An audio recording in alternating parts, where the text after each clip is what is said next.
All right, Moses, let me come to you now. Afrinic is threatening to shut down countries entirely or totally if they continue to shut down their citizens or those who live in those countries from the internet. Do you think this will stop further shutdowns in other countries?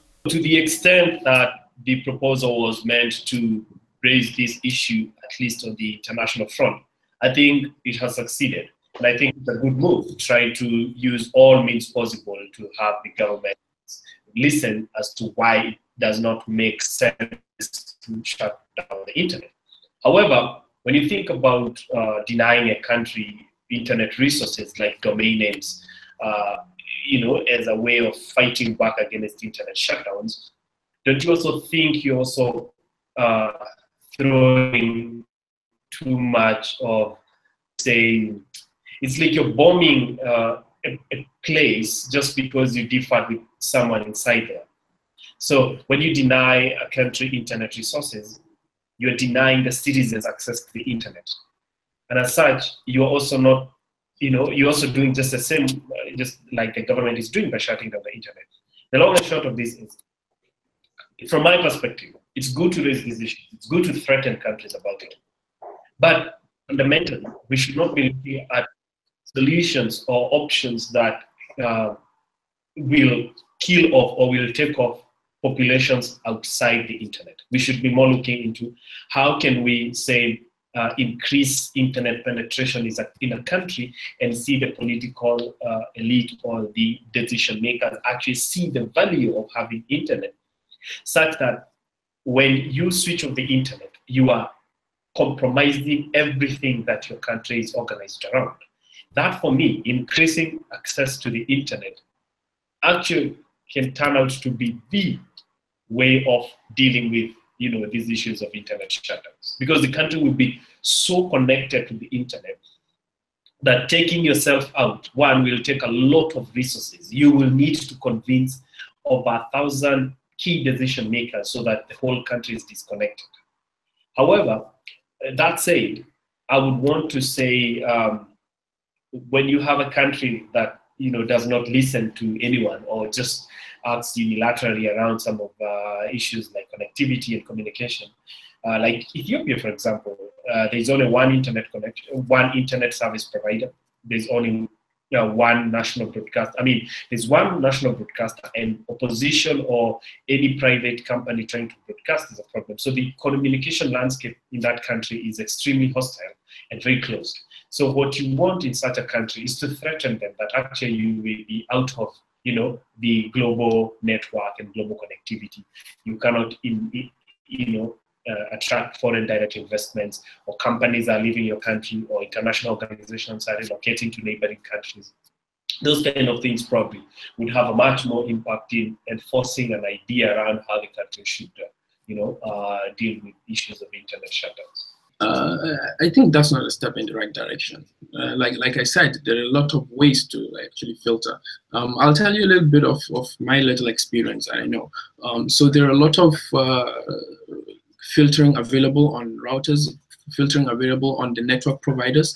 So I think censorship should be the best thing to do. Like the internet can be fully censored. And I can tell you for a fact that I don't know other countries in Africa, but I know about few countries in Africa that have censored the internet.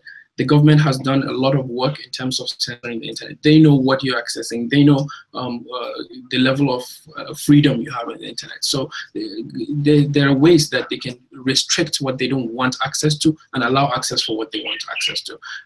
In other people's opinion, this is more like kind of, I don't think so. It's good for our children that are coming up, because there's a lot of information on the internet that is not good for them. So but the adults would think that, okay, I should have a freedom to access whatever I want to access.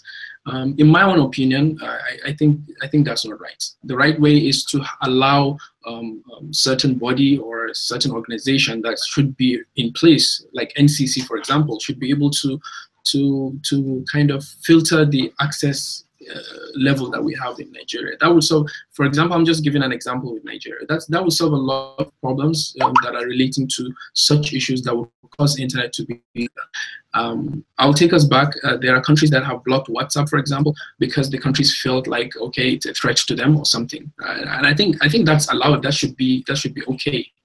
If something is not good for the country or it's not good for a certain age range, then there should be a censorship on it.